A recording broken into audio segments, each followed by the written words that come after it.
और मैं परमेश्वर के वचन को आपके सामने पढ़ूंगा। ये परमेश्वर का जीवित वचन है।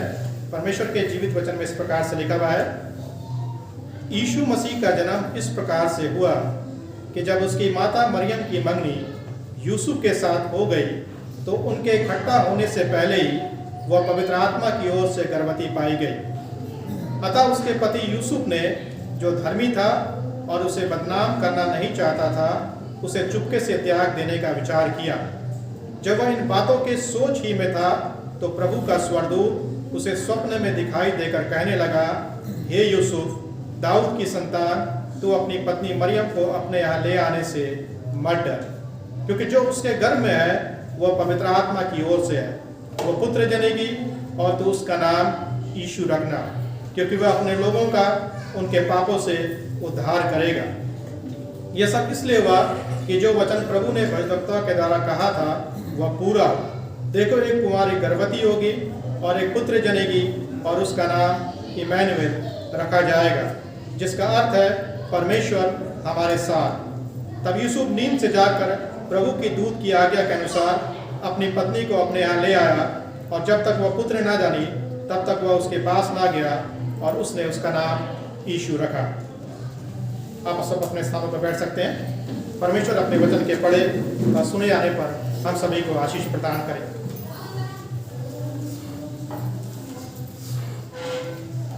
ये खंड आपके सामने पढ़ा गया है और कई दफा हमने इस खंड को पढ़ा है और इसके बारे में देखा है, इसके बारे में हमने विचार किया है।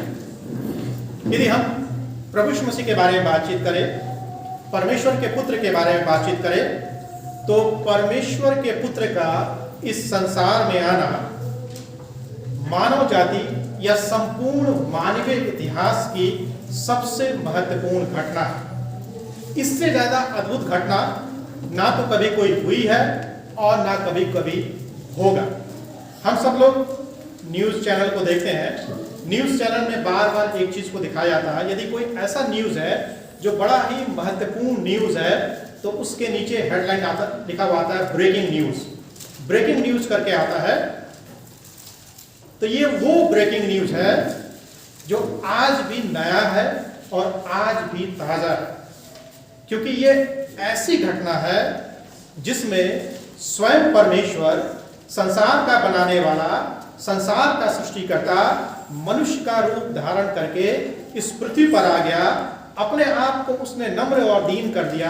उसने अपने आप को मनुष्य के सामने प्रकट किया ताकि मनुष्य इस बात को जान सके कि वास्तव में परमेश्वर होता कैसे है और परमेश्वर दिखता कैसे है। इससे पहले बाइबल में और ना ही संसार में कभी किसी ने इस बात को जाना था कि वास्तव में परमेश्वर होता कैसे है। लोगों ने कब इस बात को जाना कि परमेश्वर होता कैसे है? जब स्वयं परमेश्वर मनुष्य का रूप धारण करके इस पृथ्वी पर आ गया। मत्ती इस बात को स्पष्ट करता है कि जब परमेश्वर प्रतिज्ञा करता है तो वह उसे निभाने का या उसे पूरा करने का क्या रखता है? इरादा रखता है।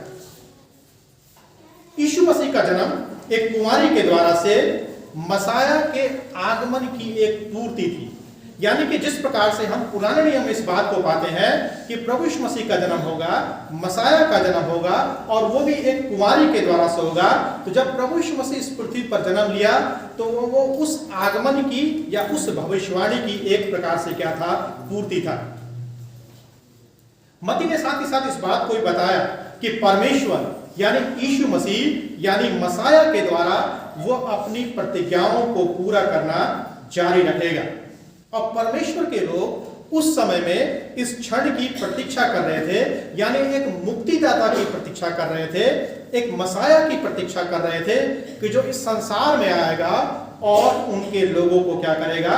बचाएगा। उस समय जो परमेश्वर के लोग थे, जो यहूदी लोग थे, जो पुराने नियम की व्यवस्था पर विश्वास करते थे, वो एक मसाया की बाट जो रहे थे। वो प्रभु यीशु मसीह की बाट जो रहे थे कि एक मसाया आएगा और उनको तलवार के बल से रोमी साम्राज्य से क्या करेगा? छुटकारा प्रदान करेगा। यीशु मसीह मसाया है, इसमें कोई शक नहीं। यीशु मसीह राजा है, इसमें कोई शक नहीं। यीशु मसीह इस पृथ्वी पर आया, एक राजा के रूप में जन्म लिया, लेकिन यीशु मसीह लोगों को सांसारिक गुलामी से या सांसारिक दासत्वता से मुक्त करने के लिए नहीं आया था। उसका प्राथमिक कार्य था लोगों को आत्मिक गुलामी से क्या करना, स्वतंत्र करना। और जब वे यहूदी लोग जो प्रभु यीशु मसीह की बाट जोह रहे थे, जब उन्होंने देखा कि प्रभु यीशु मसीह उनका राजा बनना नहीं चाहता है, तब उन्हीं लोगों ने प्रभु यीशु मसीह को क्या कर दिया, क्रूस पर चढ़ा दिया। तो परमेश्वर के पुत्र का इस संसार में आना और या इस मानवीय इतिहास की हम बोल सकते हैं सबसे महत्वपूर्ण घटना है। लेकिन कई दफा जो ये सबसे महत्वपूर्ण घटना है हमारे लिए बड़ी हल्की सी बात बन जाती है। हम इसके तरफ उतना ज्यादा ध्यान नहीं देते हैं। हम संसार में क्या चल रहा है, हमारे जीवन में क्या चल रहा है, लोगों के जीवनों में क्या चल रहा है, उसमें हम बहुत ज्यादा दिलचस्पी रखते हैं। लेकिन जो परमेश्वर का वचन है, जो परमेश्वर का पुत्र है, जो प्रभु यीशु मसीह है, जो हमारे और आपके खाते संसार में मनुष्य का रूप धारण करके आया, जो सबसे हमारे जीवन की महत्वपूर्ण घटना है, जिसने हमारे जीवन को एक नई दिशा दी, जिसने हमारे जीवन को बदल कर रख दिया, उसके तरफ हम ध्यान नहीं देते हैं। आज का जो खंड है जो आपके सामने पढ़ा गया, उसका जो शीर्षक है, जो शीर्षक मैंने दिया है वो है, यह है पापियों के लिए परमेश्वर का महान प्रेम। पापियों के लिए परमेश्वर का महान प्रेम। और जो मुख्य विषय है वो ये है, यीशु मसीह मसाया के आने की पूर्ति था। यीशु मसीह मसाया के आने की पूर्ति था। जिस प्रकार से मैंने आपको शीर्षक बताया, पापियों के लिए परमेश्वर का महान प्रेम। जब हम मत्ती रचित सुसमाचार का अध्ययन करते हैं और विशेष करके 18 से 25 पद का अध्ययन करते हैं, उसमें हम 5 बातों को पाते हैं। तो सबसे पहली बात जो ये है वो है परमेश्वर के पुत्र का दिव्य जन्म, डिवाइन बर्थ ऑफ गॉड्स सन। परमेश्वर के पुत्र का दिव्य जन्म 18 पद के अनुसार लिखा हुआ। 18 पद में यीशु मसीह का जन्म इस प्रकार से हुआ कि जब उसकी माता मरियम की मंगनी यूसुफ के साथ हो गई तो उनके खट्टा होने से पहले वह पवित्र आत्मा की ओर से गर्भवती पाई गई। लिखा हुआ है यीशु मसीह का जन्म पवित्र आत्मा की ओर से था। यदि आपको बात करना है तो आप बाहर चले जाइए, ठीक है। मैंने आपको पहले बताया था कि यदि आप यहाँ पर बैठे हैं तो मेहरबानी से आप बात ना करें। हम परमेश्वर के भवन में बैठे हुए हैं। यीशु मसीह का जन्म पवित्र आत्मा की ओर से था। इससे पहले मनुष्य ने कभी भी पवित्र आत्मा के द्वारा से जन्म नहीं लिया था, ना ही किसी मनुष्य ने कुंवारी के द्वारा से जन्म लिया था। मानवीय इतिहास में कभी भी ऐसी घटना नहीं घटी है कि किसी ने पवित्र आत्मा के द्वारा से जन्म लिया या किसी ने कुंवारी के द्वारा से जन्म लिया। सिर्फ प्रभु यीशु मसीह का ही जन्म एक ऐसा जन्म है जो पवित्र आत्मा के द्वारा से जन्म लिया और जो कुंवारी के द्वारा से क्या हुआ, उत्पन्न हुआ। यह बात कि यीशु का जन्म पवित्र आत्मा के द्वारा से एक कुंवारी से हुआ था, यह किस बात को दिखाता है? यह हमारे और आपके जीवन में किस बात को सोचने के लिए विवश करता है? जब हम बात करते हैं प्रभु यीशु मसीह के जन्म की, जब हम बात करते हैं उसके कुंवारी के द्वारा से जन्म की, तो ये हमें परमेश्वर के प्रेम में विश्वास और भरोसे के बारे में बताता है। यदि हमको परमेश्वर के प्रेम में विश्वास है, यदि हमको परमेश्वर के प्रेम में भरोसा है, तो हम इस बात पर विश्वास करेंगे कि प्रभु यीशु मसीह का जन्म एक कुंवारी के द्वारा से हुआ था और प्रभु यीशु मसीह का जन्म पवित्र आत्मा के द्वारा से हुआ था। मानवीय रूप से, इस सांसारिक रूप से किसी भी व्यक्ति के लिए यह मानना बहुत ही कठिन है कि कैसे एक व्यक्ति का जन्म कुंवारी से हो सकता है। जन्म की प्रक्रिया को परमेश्वर ने बनाया, एक प्रोसेस जिसके द्वारा से एक व्यक्ति संसार में क्या होता है, जन्म लेता है। जब परमेश्वर को अपने पुत्र को इस संसार में भेजना था, तब उसी परमेश्वर ने जन्म की प्रक्रिया को क्या किया, बदल दिया। सब कुछ वैसा ही हुआ जैसा कि हम और आप पैदा हुए, लेकिन परमेश्वर के पुत्र का जन्म पवित्र आत्मा के द्वारा से हुआ। यदि परमेश्वर का पुत्र हमारे और आपके समान पैदा होता तो वो कभी भी पवित्र नहीं हो सकता था, वो स्वभाव से ही पापी होता। क्योंकि परमेश्वर का पुत्र पवित्र आत्मा के द्वारा से गर्भ को धारण किया, मरियम के द्वारा से उत्पन्न हुआ, इसीलिए वो पूर्ण परमेश्वर है और वो पूर्ण मनुष्य भी है। परमेश्वर का पुत्र पवित्र शास्त्र में, परमेश्वर के वचन में परमेश्वर के अनंत प्रेम को और परमेश्वर के अनुग्रह को प्रकट करने के लिए इस संसार में क्या हुआ, पैदा हुआ। मनुष्य को उनके पापों से बचाने के लिए परमेश्वर के पुत्र ने स्वर्ग की महिमा को छोड़ दिया। परमेश्वर के पुत्र ने मानवीय इतिहास की सबसे बड़ी घटना को क्या किया, अंजाम दिया। जब परमेश्वर मनुष्य के साथ हो गया, यानी कि जब परमेश्वर मनुष्य बन गया और परमेश्वर हमारे साथ रहा। बाइबल में परमेश्वर ने अपने आप को लोगों के ऊपर प्रकट किया, लेकिन कभी भी परमेश्वर के लोग परमेश्वर को जान नहीं पाए कि वास्तव में परमेश्वर होता कैसा। परमेश्वर का पूर्ण प्रकाशन तब हुआ जब परमेश्वर देहधारी होकर के प्रभु यीशु मसीह के द्वारा से इस संसार में क्या हुआ, प्रकट हुआ। मसीह का मतलब क्या होता है? मसीह का मतलब होता है अभिषिक्त जन, यानी कि मसाया, यानी कि प्रभु यीशु मसीह परमेश्वर का अभिषिक्त जन है।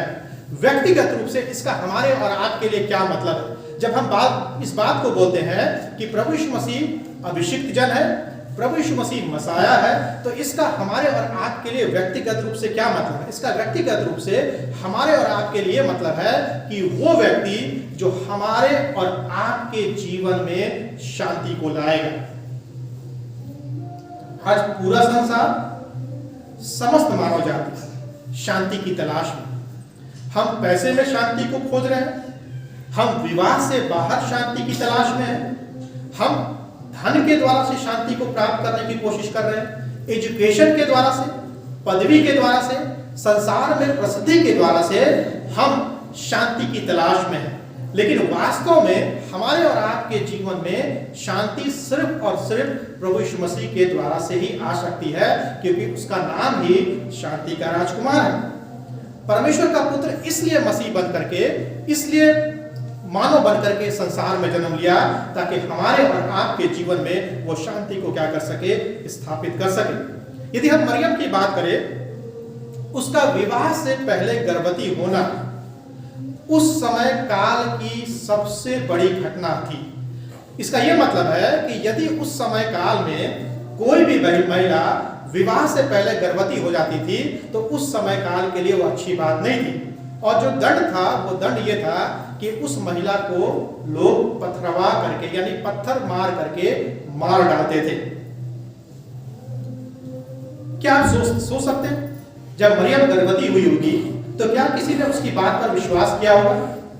यदि आज कोई कुंवारी गर्भवती हो जाए तो क्या हम विश्वास कर सकते हैं कि कुंवारी अपने आप से गर्भवती हुई होगी?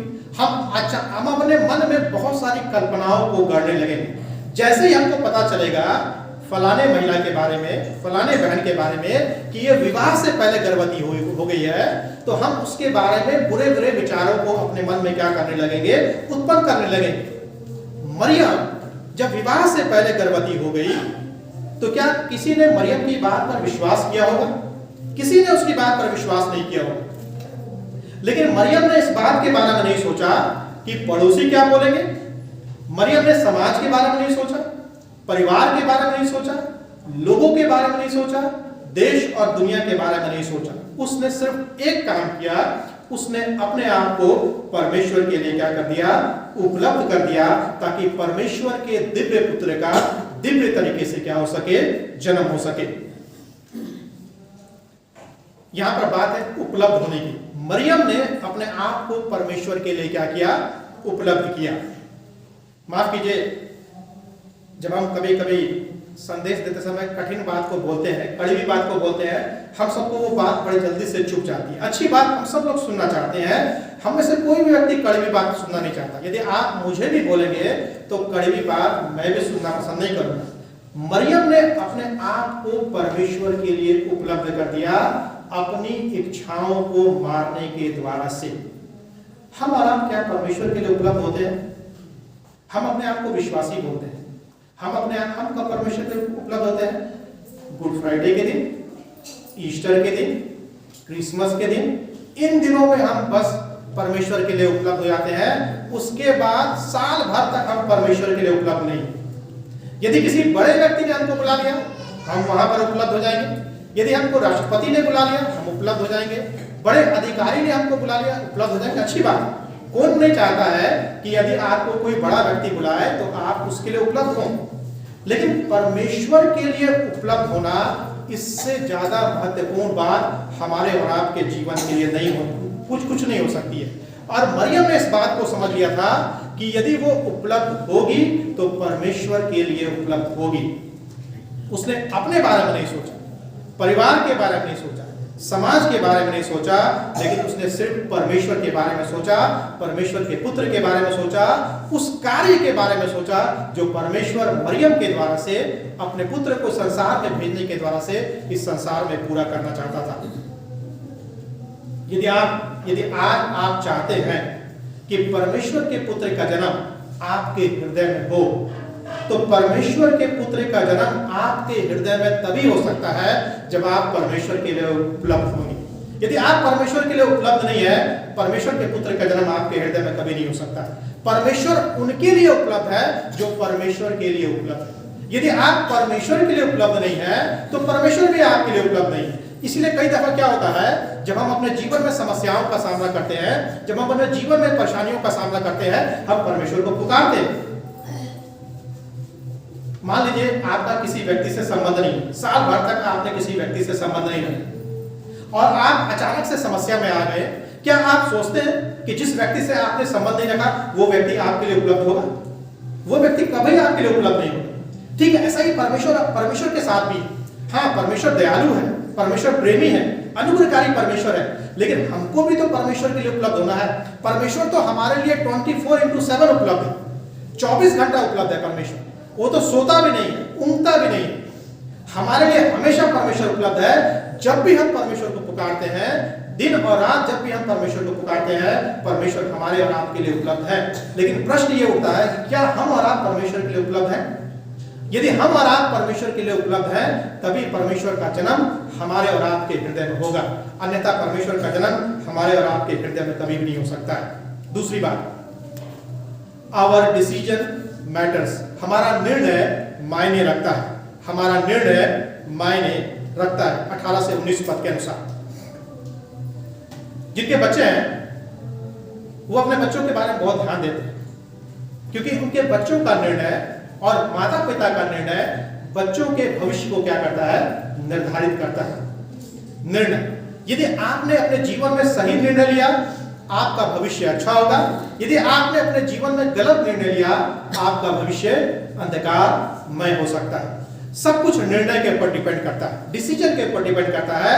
ठीक उसी प्रकार से हमारे जीवन में हमारा निर्णय मायने रखता है। जब हम बात यूसुफ के बारे में बातचीत करते हैं, यीशु मसीह के जन्म ने यूसुफ के सामने एक कठिन परिस्थिति को उत्पन्न किया।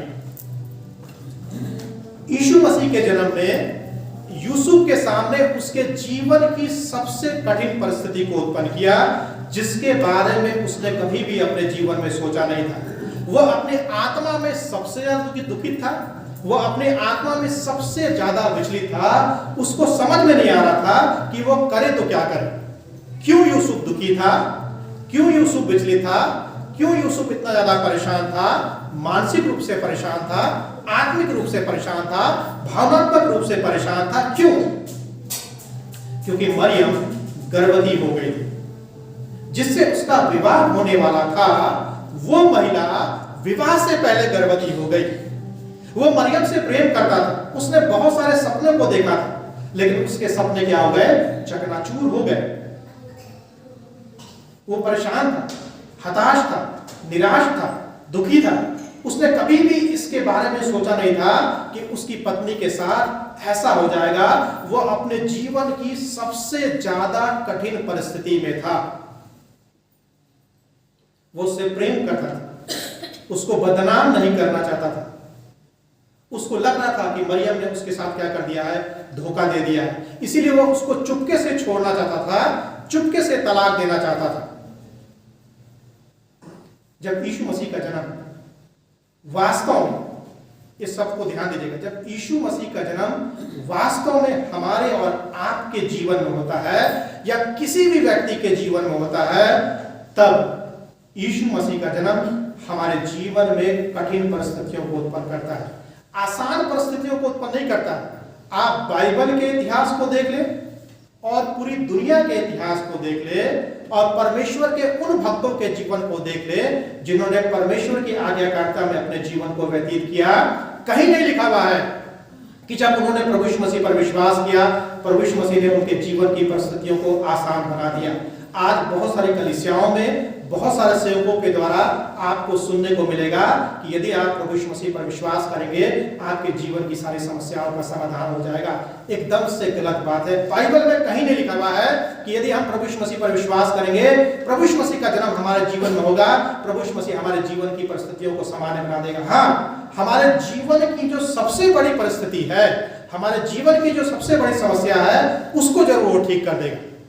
हम क्या सोचते हैं हमारे जीवन की सबसे बड़ी समस्या क्या है? घर है। हम क्या सोचते हैं हमारे जीवन की सबसे बड़ी समस्या धन है। क्या आपको धन स्वर्ग लेकर जाएगा? क्या आपका घर आपको स्वर्ग लेकर जाएगा? क्या आपका एजुकेशन आपको स्वर्ग लेकर जाएगा? क्या आपकी पदवी आपको स्वर्ग लेकर जाएगी? इसमें कोई भी चीज आपको स्वर्ग लेकर नहीं आ सकता है। सिर्फ और सिर्फ यीशु मसीह जब आपके जीवन में आता है, तब आपके जीवन की जो सबसे बड़ी परिस्थिति है, यानी कि जो पाप की परिस्थिति है या जो वो अंधकार की परिस्थिति है, उस परिस्थिति को प्रभु यीशु मसीह क्या करता है? हमारे और आपके जीवन से क्या करता है? ठीक करता है। हमारे जीवन की बाकी परिस्थितियों के बारे में परमेश्वर को ध्यान है, प्रभु यीशु मसीह उसके बारे में सोचता है, लेकिन हमारे जीवन की जो सबसे कठिन परिस्थिति है, उसको वो ठीक करना चाहता है। और जब प्रभु यीशु मसीह मरियम के द्वारा से संसार में आया, यूसुफ के जीवन में सबसे कठिन परिस्थिति आ गई। वो प्रभु यीशु मसीह के बारे में, परमेश्वर के बारे में सही निर्णय लेने के लिए क्या हो जाता है? विवश हो जाता है। यूसुफ का निर्णय हमें इस बात को दिखाता है कि क्या आप परमेश्वर के लिए सब कुछ भूलने के लिए तैयार हैं?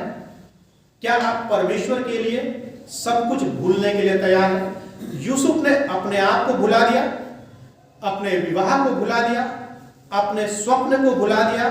विवाह के बारे में जो उसने योजनाएं बनाई थी, उन सबको यूसुफ ने क्या कर दिया? पूरी तरह से भुला दिया। सिर्फ और सिर्फ किसके लिए? प्रभु यीशु मसीह के लिए, ताकि प्रभु यीशु मसीह का जन्म इस संसार में क्या हो सके? हमारा निर्णय मायने रखता है। कई दफा जब हम प्रभु यीशु मसीह पर विश्वास कर लेते हैं, जब हम प्रभु यीशु मसीह के पीछे चलते हैं, हम अपने निर्णय को परमेश्वर के ऊपर थोपना चाहते हैं। हम परमेश्वर के निर्णय के अनुसार से जीवन को व्यतीत नहीं करना चाहते हैं। हम चाहते हैं कि हमारे निर्णय के अनुसार से परमेश्वर चले। परमेश्वर हमारे निर्णय के अनुसार से नहीं चल सकता है। हमको परमेश्वर के निर्णय के अनुसार से चलना है। हमको अपने जीवन के बारे में सही निर्णय लेने की आवश्यकता है। कई दफा हम अपने जीवन में इसलिए समस्याओं का सामना करते हैं क्योंकि हम अपने जीवन में परमेश्वर की इच्छा के अनुसार से निर्णय नहीं लेते हैं। यूसुफ ने परमेश्वर की इच्छा के अनुसार से निर्णय लिया। हमारा और आपका निर्णय हमारे जीवन की नियति को, डेस्टिनी को क्या करेगा? निर्धारित करेगा। यदि हमने अपने जीवन में सही निर्णय लिया हुआ है, तो हमारा वर्तमान भी सुरक्षित हो जाएगा और हमारा भविष्य भी सुरक्षित हो जाएगा। यदि हम अपने जीवन में निर्णय सही नहीं लिया है, तो हमारा वर्तमान भी सुरक्षित नहीं है और हमारा भविष्य भी सुरक्षित नहीं है। तीसरी बात, His birth was for a special purpose. उसका जन्म एक विशेष उद्देश्य के लिए हुआ था। उसका जन्म एक विशेष उद्देश्य के लिए हुआ था। जो संसार के लोग हैं और विशेष करके जो मसीह लोग भी, जो अपने आप को मसीह बोलते हैं लेकिन वास्तव में मसीह नहीं है। क्यों मसीह नहीं है? हमें से बहुत सारे लोग मसीह नहीं, हम अपने आप को मसीह तो बोलते हैं लेकिन वास्तव में हम मसीह नहीं। क्योंकि हम क्या सोचते हैं? हमने मसीह होने के जो उसका जो उद्देश्य है, उसका मतलब है, उसको अलग तरीके से लिया। हम क्या सोचते हैं? जैसे हम क्रिसमस मना रहे हैं, तो क्रिसमस हम में से बहुतों के लिए क्रिसमस का मतलब क्या है? हम में से बहुतों के लिए क्रिसमस का मतलब है घर की सजावट करना, अच्छे कपड़े पहने। मैंने भी अच्छे कपड़े पहने हुए, मैंने भी अपने घर को सजाया हुआ। तो क्या इसका यह मतलब है? क्रिसमस का मतलब है घर को सजाना, अच्छे कपड़े पहनना, केक को खरीदना? या पड़ोसियों को मिठाई देना। हम में से बहुतों के लिए, ज्यादातर विश्वासियों के लिए प्रभु यीशु मसीह के जन्म का यही मतलब है। हम यही सोचते हैं। और बहुत सारे लोग ये भी सोचते हैं जो प्रभु यीशु मसीह पर विश्वास नहीं करते हैं कि इस दिन सेंटा क्लॉज आएगा और सेंटा क्लॉज क्या करेगा, आपको गिफ्ट देगा। कल एक बहन आई थी, गेट पर पूछ रही थी यहाँ पर सेंटा क्लॉज कब आएगा, कब हम उससे मिलेंगे। मैंने कहा यहाँ ना सेंटा क्लॉज आता है और ना कोई और आएगा। यहाँ पर आप प्रभु यीशु मसीह से मिल सकते हैं, सेंटा क्लॉज से आप नहीं मिल सकते। तो बोली कहाँ मिलेंगे? वो बोली कि शायद हजरतगंज मिलेंगे। हाँ, हमने वहां जरूर मिल जाएंगे, यहाँ सेंटा क्लॉज आपको नहीं मिलेगा, यहाँ तो सिर्फ प्रभु यीशु मसीह ही मिल सकता है। उसका जन्म एक विशेष उद्देश्य के लिए हुआ था। क्या उद्देश्य था? प्रभु यीशु मसीह के जन्म का क्या उद्देश्य था? क्या प्रभु यीशु मसीह के जन्म का यह उद्देश्य था कि हम सिर्फ गीतों को गाएं, घरों को सजाएं, अच्छे कपड़े पहने, लोगों को मिठाइयां दें, आराम से अपने जीवन को व्यतीत करें, आज क्रिसमस है चर्च में आ जाएं, लोगों के साथ मिले जुले? सिर्फ क्या इस उद्देश्य के लिए प्रभु यीशु मसीह ने जन्म लिया था? नहीं, उसका जन्म एक विशेष उद्देश्य के लिए था और यूसुफ को भी नहीं मालूम था। यदि आप ध्यान से पढ़े तो यूसुफ को भी शुरुआत में पता नहीं था कि यीशु मसीह का जन्म आखिर किस उद्देश्य के लिए हो रहा था। उसके बाद हम क्या देखते हैं, जब यूसुफ निश्चित नहीं था कि क्या किया जाए, तब परमेश्वर ने उसे आश्वासन दिया। When Joseph was not sure what to do, then God gave him assurance. जब यूसुफ निश्चित नहीं था प्रभु यीशु मसीह के जन्म के बारे में कि उसका जन्म किस उद्देश्य के लिए हो रहा है, तब परमेश्वर ने उसको आश्वासन दिया। यदि आप निश्चित नहीं हैं, आपको मालूम नहीं है कि प्रभु यीशु मसीह का जन्म किस लिए हुआ था, तो आप इस बात को जानने के द्वारा से जान सकते हैं। परमेश्वर ने यूसुफ को क्या आश्वासन दिया? 2 आश्वासन दिया। पहला, यूसुफ को चुना गया था। स्वर्गदूत ने उसको क्या बताया? यूसुफ को चुना गया था। दूसरा, यूसुफ को डरने की जरूरत नहीं है। यूसुफ को डरने की जरूरत नहीं है। अगली बात, यूसुफ को मरियम को अपनी पत्नी के रूप में स्वीकार करना था। God guided Joseph was to take Mary as his wife. Yusuf को मरियम को अपनी पत्नी के रूप में क्या करना था? स्वीकार करना था। उसके बाद हम क्या देते हैं? गॉड एक्सप्लेन, परमेश्वर ने समझाया कि बालक पवित्र आत्मा की ओर से होगा। परमेश्वर ने यीशु को क्या समझाया? कि बालक पवित्र आत्मा की ओर से होगा। और क्या समझाया? God revealed about the child, परमेश्वर ने बच्चे के बारे में क्या किया? खुलासा किया। तो यूसुफ जो मानवीय रूप से प्रभु यीशु मसीह का पिता था, प्रभु यीशु मसीह के जन्म से पहले उसको भी नहीं मालूम था कि प्रभु यीशु मसीह का जन्म एक विशेष उद्देश्य के लिए हुआ था। लेकिन परमेश्वर ने उसको आश्वासन दिया, परमेश्वर ने उसको बताया कि क्यों प्रभु यीशु मसीह का जन्म इस पृथ्वी पर हो रहा है। परमेश्वर ने यूसुफ को बताया कि यूसुफ चुना गया है। परमेश्वर ने यूसुफ को बताया स्वर्गदूत के माध्यम से कि यूसुफ को डरने की जरूरत नहीं है।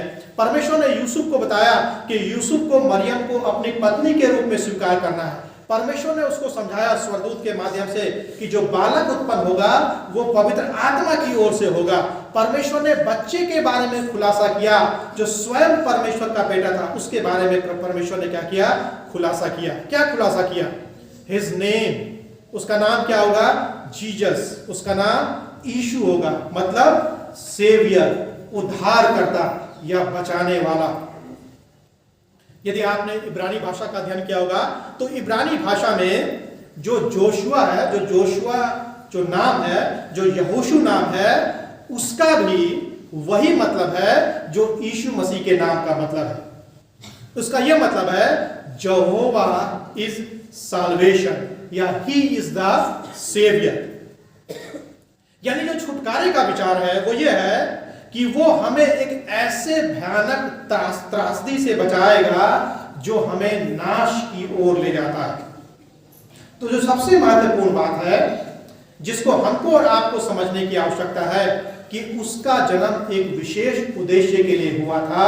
वो उद्देश्य ये था कि प्रभु यीशु मसीह उस छुटकारे को देने के लिए, उस उद्धार को देने के लिए इस पृथ्वी पर आया। यानी हमको और आपको उस भयानक त्रासदी से बचाने के लिए इस पृथ्वी पर आया जो हमें नाश की ओर ले जा रहा था।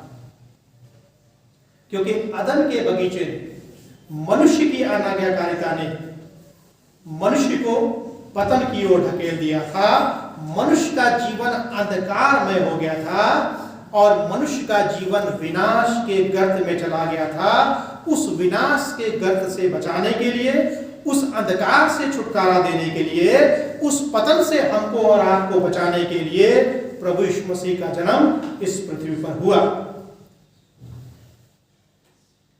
यदि आपने प्रभु यीशु मसीह के जन्म के वास्तविक उद्देश्य को नहीं समझा है, वास्तविक अर्थ को नहीं समझा है कि प्रभु यीशु मसीह का जन्म वास्तव में इस पृथ्वी पर क्यों हुआ, तो यदि आप चाहे कितना भी क्रिसमस मना ले, जब तक आप इस पृथ्वी पर जन्म लिए हैं, जब तक आप इस पृथ्वी पर जीवित हैं, चाहे आप कितने भी अपने घर को सजा ले, कितना भी अच्छा आप कपड़ा पहन ले, आपका जीवन क्या है? व्यर्थ है। उस जीवन का कोई भी फायदा नहीं है।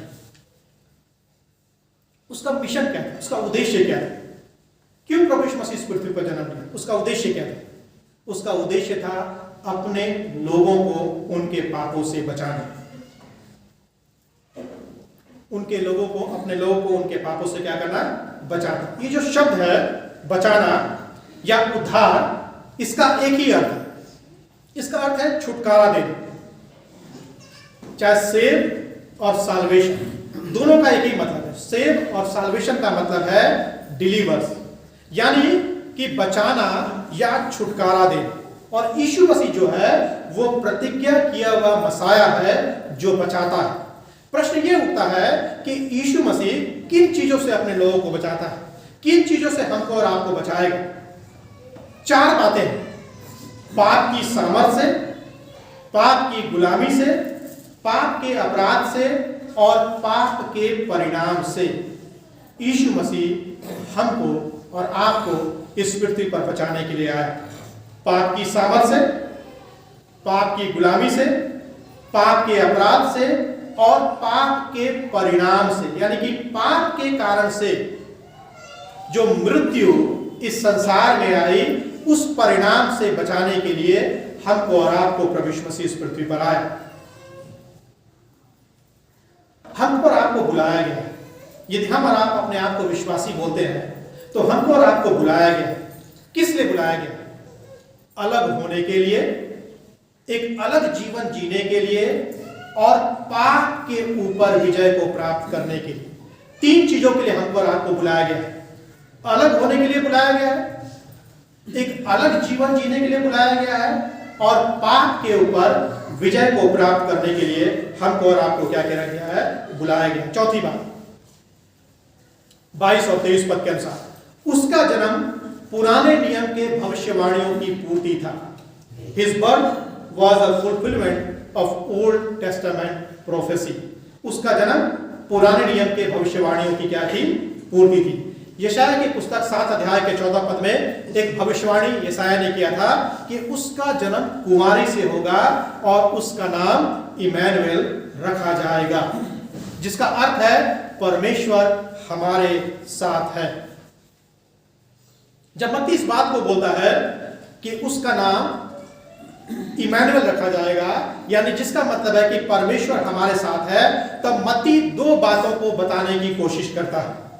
पहली बात, मत्ती इस बात को बताने की कोशिश कर रहा है कि मसाया के बारे में या उद्धारकर्ता के बारे में पुराने नियम की भविष्यवाणी यीशु मसीह में पूरी हुई है। यानी पुराने नियम में जितनी भी भविष्यवाणी प्रभु यीशु मसीह के बारे में थी, लगभग 700 भविष्यवाणियां पुराने नियम में हम प्रभु यीशु मसीह के बारे में पाते हैं और उनमें से ज्यादातर भविष्यवाणी प्रभु यीशु मसीह के बारे में पूरी हो चुकी है और जो बाकी बची हुई भविष्यवाणी है वो उसके द्वितीय आगमन से क्या हो जाएंगी? पूरी हो जाएंगी। दूसरी बात, जो यहूदी लोग थे उन यहूदियों को मत्ती ये बताना चाहता था कि यीशु मसीह का जन्म एक कुंवारी से हुआ था। विशेष रूप से उन लोगों को बताना चाहता था जिन्होंने पुराने नियम की भविष्यवाणियों का गलत अनुवाद किया था। क्योंकि जो यहूदी लोग थे, जो पुराने नियम की व्यवस्था का पालन करते थे, उन्होंने कभी भी इस बात के ऊपर विश्वास नहीं किया कि मसाया का जन्म, परमेश्वर के पुत्र का जन्म एक कुंवारी से होगा।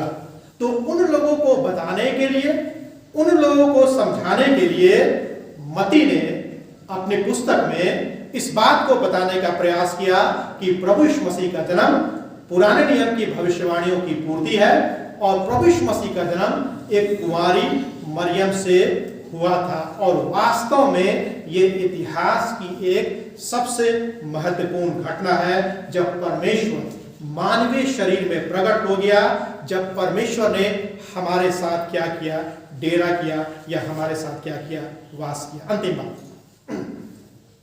उसका जन्म हमसे महान आज्ञाकारिता की मांग करता है। His birth required from us great obedience. 24 और 25 पद के अनुसार उसका जन्म हमसे महान आज्ञाकारिता की मांग करता है। यूसुफ ने, मरियम ने परमेश्वर की आज्ञा का पालन किया, यूसुफ ने परमेश्वर की आज्ञा का पालन किया, चरवाहों ने परमेश्वर की आज्ञा का पालन किया।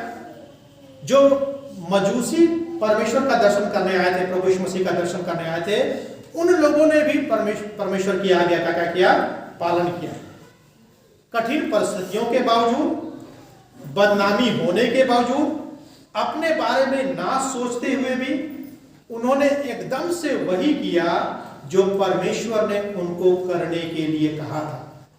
मरियम ने कोई प्रश्न नहीं किया, यूसुफ ने कोई प्रश्न नहीं किया, चरवाहों ने कोई प्रश्न नहीं किया, ज्योतिषियों ने कोई प्रश्न नहीं किया। लेकिन जो आज की कलीसिया है, जो आज के विश्वासी लोग हैं, हम और आप लोग हैं, हम दसियों प्रश्न करते हैं। प्रश्न करने में तो हम बड़े माहिर हैं, ठीक है। अभी हो सकता है कि आप में से भी कुछ लोग प्रश्न कर देंगे, जैसे चर्च उठेगा आप में से भी कुछ लोग प्रश्न कर देंगे कि ऐसा क्यों, आपने ऐसा क्यों बोला, ऐसा क्यों बताया। यदि आपको प्रश्न करना ही है तो क्यों नहीं आप अपने जीवन के बारे में परमेश्वर से प्रश्न करते हैं? क्यों नहीं मैं अपने जीवन के बारे में परमेश्वर से प्रश्न करता हूं? क्या हमने कभी इस प्रश्न का अपने जीवन में खोजने का, उत्तर खोजने का प्रयास किया है कि क्या मैं परमेश्वर की आज्ञा का पालन करता हूं या नहीं करता हूं? या मैं हमेशा परमेश्वर की आज्ञा के ऊपर प्रश्न चिन्ह खड़ा करता हूं? हम सोचते हैं कि परमेश्वर की जो आज्ञा है ना, वो पड़ोसी के लिए है, सामने वाले व्यक्ति के लिए है, या पत्नी के लिए है, या पति के लिए है, या बाल बच्चों के लिए। मेरे लिए तो परमेश्वर की आज्ञा नहीं है, क्योंकि मैं तो परमेश्वर की आज्ञा का पूरी तरह से पालन करता हूं। एकदम गलत बात है। कोई भी व्यक्ति परमेश्वर की आज्ञा का पूरी तरह से पालन नहीं कर सकता है। सिर्फ एक ही व्यक्ति ने परमेश्वर की आज्ञा का पूरी तरह से पालन किया, वो था स्वयं प्रभु यीशु मसीह। हम, ये अलग बात है कि हम परमेश्वर की आज्ञा का पूरी तरह से पालन नहीं कर सकते हैं, लेकिन जो परमेश्वर बोलता है उसको तो हम कर सकते हैं। और यूसुफ ने भी वही करने का प्रयास किया। कल्पना करें कितना कठिन होगा उसके लिए। मरियम गर्भवती थी, मरियम और यूसुफ का अभी तक विवाह नहीं हुआ था। कितनी अफवाहें फैली होंगी। अफवाहें फैलने में टाइम लगता है। यदि मेरे बारे में कोई कुछ बोल दे कि सर तो वो फलाने महिला के साथ घूम रहे थे, अभी हम पता भी नहीं लगाएंगे ना कि सही है बात नहीं है, तब तक तो वो न्यूज चैनल से भी तेजी से सबके पास फैल जाएगा। तो सोचिए उस समय काल में जब उतना टेक्नोलॉजी उतनी एडवांस नहीं थी, उतने बड़ा शहर नहीं था। कल्पना कीजिए उस समय क्या परिस्थिति रही होगी, यूसुफ की क्या परिस्थिति रही होगी, उसकी पत्नी मरियम की क्या परिस्थिति रही होगी। अभी तक उन्होंने विवाह नहीं किया था, मरियम गर्भवती हो गई थी, कितने अफवाहें फैली होंगी, पड़ोसियों ने क्या क्या बोला होगा, और पता नहीं यूसुफ और मरियम ने उनको क्या जवाब दिया होगा। मैं तो सोचता हूं कि यूसुफ और मरियम उनको समझाते समझाते थक गए होंगे। आज भी ऐसा ही होगा। यदि कुछ झूठी अफवाहें फैल जाए आपके परिवार के बारे में, आपके बारे में, आप कितनी भी सफाई दे दे, कोई भी आपकी सफाई सुनने वाला नहीं है, क्योंकि हम सब कान के बड़े कच्चे हैं। जब यूसुफ और मरियम ने, चरवाहों ने स्वर्गदूतों के बारे में बताया, स्वर्गदूतों ने जो बताया होगा उसको बताया होगा तो क्या लोगों ने विश्वास किया होगा? हम तो लोगों की बताई हुई बातों पर विश्वास नहीं करते। तो क्या कोई स्वर्गदूत की बातों पर बताई गई बातों पर विश्वास करेगा? नहीं करेगा। क्या कोई इस बात पर विश्वास करेगा जब चरवाहों ने बताया होगा कि एक कुंवारी गर्भवती होगी, एक बच्चे को जन्म दी होगी? क्या परिस्थिति रही होगी? लेकिन इन सब के बावजूद यूसुफ ने वही किया, मरियम ने वही किया, चरवाहों ने वही किया और मजूसियों ने वही किया जो परमेश्वर ने करने को कहा था। क्या आप ऐसा करते हैं? जो परमेश्वर का वचन, परमेश्वर की बातें जो हमसे और आपको करने के लिए कहती हैं, क्या हम वैसे ही करने का प्रयास करते हैं? आपका अधिकारी, आपका बड़ा व्यक्ति आपको यदि करने के लिए कुछ कह दे, यदि आपका मन नहीं भी होगा ना, तब भी आप उस चीज को करने की कोशिश करेंगे। क्यों? क्योंकि आपको अधिकारी के सामने अच्छा बनना है, अपने टीचर के सामने अच्छा बनना है, अपने व्यक्ति के सामने अच्छा बनना है। लेकिन क्या हम कभी परमेश्वर के सामने अच्छा बनने का प्रयास करते हैं? क्या हम कभी परमेश्वर की आज्ञाकारिता के बारे में सोचते हैं कि हमको परमेश्वर की आज्ञाकारिता को अपने जीवन में दिखाना है? प्रभु यीशु मसीह का जन्म हमसे महान आज्ञाकारिता की क्या करता है? मांग करता है। हम इस घटना से, इस कहानी से जो सच्ची है, ऐतिहासिक है, क्या सीखते हैं? तीन बातें बता के समाप्त करूंगा।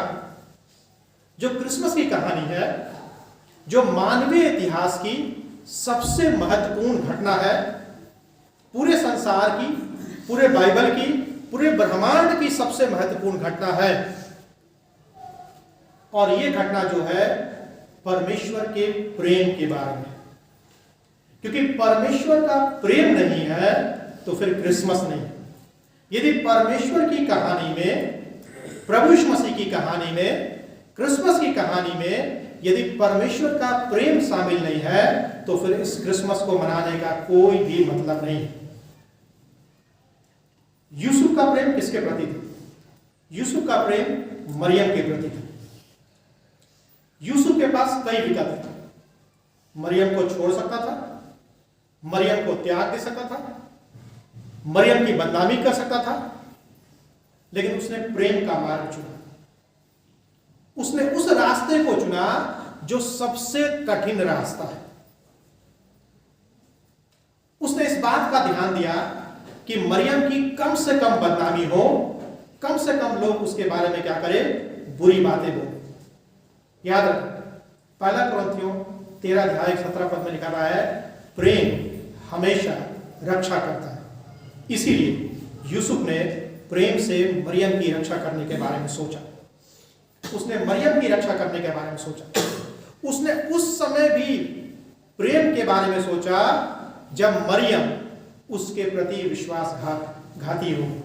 विश्वासघाती का यह मतलब है कि मरियम ने जानबूझकर ऐसा नहीं किया था, यूसुफ को भी पता नहीं था, लेकिन उस परिस्थिति में भी यूसुफ ने मरियम से प्रेम किया। मरियम के लिए यूसुफ का प्रेम क्रिसमस पर हमारे और आपके लिए प्रेम का एक अच्छा उदाहरण है। मरियम का प्रेम यीशु मसीह के प्रति, मरियम का प्रेम यीशु मसीह के प्रति। पति पत्नी के प्रेम के बारे में हमने सुना है, माता पिता का प्रेम, बाल बच्चों के बारे में सुना है, ठीक है, जवान लड़के लड़कियों का प्रेम एक दूसरे के प्रति हमने सुना है। लेकिन यहां पर हम क्या देखते हैं? मरियम का प्रेम यीशु मसीह के प्रति। वो मरियम जिसका विवाह होने वाला था, जिसने बड़े बड़े सपने देखे थे, विवाह से पहले क्या हो गई? गर्भवती हो गई। उसको पता चलता है स्वर्गदूत के द्वारा कि वो गर्भवती। उसके सारे सपने चूर हो गए, लेकिन फिर भी उसने उस पुत्र को, जो परमेश्वर का पुत्र था, उसको जन्म देने के बारे में सोचा। 9 महीने तक उसको अपने गर्भ में पाला। 9 महीने तक उसने उसके लिए दुख और तकलीफों को सहा। जब बच्चा पेट में लात मारता होगा, जब वो दर्द से कहराती हो, जब उसने यात्राओं को किया, गधे पर यात्रा किया, उसने बहुत लंबी लंबी यात्राओं को किया, अपने जान को जोखिम में डाला, तब भी उसने सिर्फ और सिर्फ प्रभु यीशु मसीह के प्रेम के बारे में सोचा।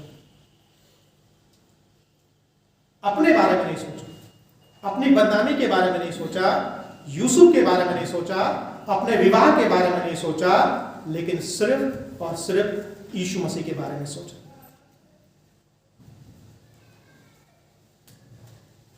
यीशु मसीह के साथ जो प्रेम है उसको आप किस प्रकार से परिभाषित करें? जब एक जवान लड़के या लड़की को प्रेम होता है तो क्या चीज का ध्यान नहीं रखते? समय का ध्यान नहीं रखते। जब देखो तब किसमें लगे हुए? फोन में लगे हुए। उनके लिए 24 घंटा पलक झपकाने के समान है। ऐसा ही प्रेम हमको और आपको प्रभु यीशु मसीह के प्रति दिखाना है, जिसमें हमारे लिए समय का ध्यान है, किसी चीज का ध्यान है, जिसमें हम बढ़कर प्रभु यीशु मसीह से क्या कर सके? प्रेम कर सके। और ऐसा ही प्रेम मरियम ने प्रभु यीशु मसीह के प्रति किया। तीसरी और अंतिम बात, पापियों के लिए परमेश्वर का प्रेम, पापियों के लिए परमेश्वर का प्रेम। और वास्तव में यही क्रिसमस की कहानी है। क्रिसमस की कहानी प्रेम के बारे में है। क्रिसमस की कहानी यूसुफ का प्रेम मरियम के बारे में है। क्रिसमस की कहानी मरियम का प्रेम प्रभु यीशु मसीह के बारे में है। हाँ, ये बहुत महत्वपूर्ण बात है, लेकिन क्रिसमस का जो सबसे महत्वपूर्ण संदेश है वो ये है, पापियों के लिए परमेश्वर का प्रेम, हमारे और आपके लिए परमेश्वर का प्रेम, संसार के लोगों के लिए परमेश्वर का प्रेम। क्योंकि यीशु मसीह ने हमारे संसार में हमको और आपको बचाने के लिए, हमको और आपको हमारे पापों से बचाने के लिए इस दिन क्या किया? इस पृथ्वी पर जन्म लिया। और ये अब तक का सबसे बड़ा उपहार है। इससे बड़ा उपहार कभी आज तक किसी ने किसी को नहीं दिया। हम सबसे बड़ा उपहार क्या दे सकते हैं किसी को? बहुत सारा धन, संसार की बहुत सारी वस्तुएं, ताजमहल। शाहजहां ने अपनी पत्नी के लिए क्या बनाया? ताजमहल बनाया। यदि मेरी पत्नी मुझसे बोले आप मेरे लिए अपना प्राण दे दो, मुझे भी सोचना पड़ेगा कि मैं अपनी पत्नी के लिए अपना प्राण दूंगा नहीं दूंगा। मानवीय रूप से सोचना पड़ेगा कि मैं अपनी पत्नी के लिए अपना प्राण दूं या ना दूं। वो अलग बात है, जब संकट में, जीवन संकट में होता है, उस समय की बात अलग होती है। लेकिन ऐसे ही कुछ मुझसे बोले कि मुझे मेरे लिए आप अपना प्राण दो, मुझे भी सोचना पड़ेगा कि मैं इस व्यक्ति के लिए अपना प्राण दूं या ना दूं। लेकिन जब बात परमेश्वर के पुत्र की हुई, तब परमेश्वर ने अपने पुत्र को संसार में भेज दिया, हमारे और आपके लिए, हमारे और आपके पापों के लिए बलिदान होने के लिए। इससे बड़ा उपहार आज तक कभी किसी ने नहीं दिया है। सिर्फ और सिर्फ परमेश्वर ने दिया है, जिसने अपने इकलौते पुत्र को इस संसार में हमारे और आपके लिए भेज दिया, ताकि जगत, संसार प्रभु यीशु मसीह के द्वारा से क्या कर सके? उद्धार को प्राप्त कर सके। यदि आपको संदेह होता है कि परमेश्वर आपसे प्रेम करता है, तो तब आप परमेश्वर के पुत्र प्रभु यीशु मसीह की ओर देखें, उसके क्रूस के ऊपर देखें, उसके जीवन के बारे में विचार करें। जब वो इस दुनिया में था, जब उसने गरीबों को खाना खिलाया, अंधों को आंखें दिया, लंगड़ों को उसने चलाया, कोढ़ियों को उसने शुद्ध किया, मुर्दों को उसने जिलाया। जब आप उसके जीवन को देखेंगे, आप उसके प्रेम को क्या कर सकेंगे? समझ सकेंगे। तो जो क्रिसमस का जो मुख्य संदेश है वो यह है कि परमेश्वर का प्रेम पापियों के लिए, या दूसरे शब्दों में बोल सकते हैं पापियों के लिए परमेश्वर का प्रेम। इसलिए परमेश्वर के वचन में लिखा है कि परमेश्वर ने जगत से ऐसा प्रेम रखा कि उसने अपना इकलौता पुत्र दे दिया, ताकि जो कोई इस पर विश्वास करे वह नाश न हो परंतु अनंत जीवन पाए। एक दूसरे के लिए हमारा प्रेम किस बात को स्मरण दिलाता है? हमने मरियम के प्रेम के बारे में देखा, यूसुफ के प्रेम के बारे में देखा, परमेश्वर के प्रेम के बारे में देखा, जो परमेश्वर ने हमसे और आपसे प्रेम किया। परमेश्वर चाहता है कि इस क्रिसमस पर हम उनसे भी प्रेम करें जो परमेश्वर से प्रेम नहीं करते और जो हमसे भी प्रेम नहीं करते। ये परमेश्वर चाहता है। अपनों से प्रेम करना आसान है, अपने बाल बच्चों से प्रेम करना आसान है, अपने परिवार से प्रेम करना आसान है, लेकिन परमेश्वर ये चाहता है कि हम उनसे भी प्रेम करें जो ना तो परमेश्वर से प्रेम करते हैं और ना जो हमसे प्रेम करते हैं। क्योंकि परमेश्वर से भी लोगों ने प्रेम नहीं किया, लेकिन परमेश्वर ने उनसे प्रेम किया। आज इस क्रिसमस पर परमेश्वर हमसे और आपसे ये चाहता है कि हम उन लोगों से प्रेम करें जो परमेश्वर को नहीं जानते, जो हमसे नफरत करते हैं, जो सुसमाचार के ऊपर क्या करते हैं, विश्वास नहीं करते हैं। यदि हम उनके पास परमेश्वर के प्रेम को लेकर के जाएंगे, परमेश्वर का प्रेम उनके जीवन में कार्य करेगा, परमेश्वर का प्रेम उनको विवश करेगा परमेश्वर पर विश्वास करने के लिए और परमेश्वर के सुसमाचार पर विश्वास करने के लिए। प्रश्न ये उठता है, परमेश्वर ने अपने पुत्र का प्रेम, अपने पुत्र को कलवरी के क्रूस पर बलिदान करने के द्वारा से अपने प्रेम को इस संसार में क्या किया, प्रकट किया। प्रश्न ये होता है कि हम और आप उस परमेश्वर के प्रेम को, जिसने कलवरी के क्रूस के ऊपर अपने प्रेम को बलिदान होने के द्वारा से प्रकट किया, हम लोगों के सामने, संसार के सामने कैसे प्रकट करेंगे, कैसे दिखाएंगे। परमेश्वर हम सबको अपने वचन के पढ़े और सुने जाने पर आशीष प्रदान करे। आइए हम लोग प्रार्थना करें।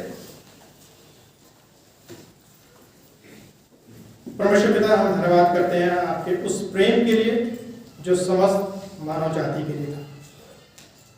यह प्रेम ही था कि आपने समस्त मानव जाति को बचाने के लिए मनुष्य का रूप धारण किया, इस पृथ्वी पर आके बालक के रूप में जन्म लिया, गौशाले में आपने जन्म लिया। संसार के बनाने वाले परमेश्वर के लिए संसार में कोई जगह नहीं थी और उससे बढ़कर आपने अपने प्रेम को कलवरी के क्रूस के ऊपर प्रकट किया। होने दीजिए परमेश्वर पिता, इस क्रिसमस में हम आपके प्रेम को अपने जीवनों से, अपने कार्यों से, अपने व्यवहार से संसार और संसार के लोगों के सामने प्रकट करने वाले हो सके। आप हम सबकी मदद करें, हम सबकी सहायता करें। प्रार्थना को प्रभु यीशु मसीह के नाम से मांगते हैं। प्रार्थना अभी समाप्त नहीं हुई है, हम थोड़ा समय आपके और लेंगे।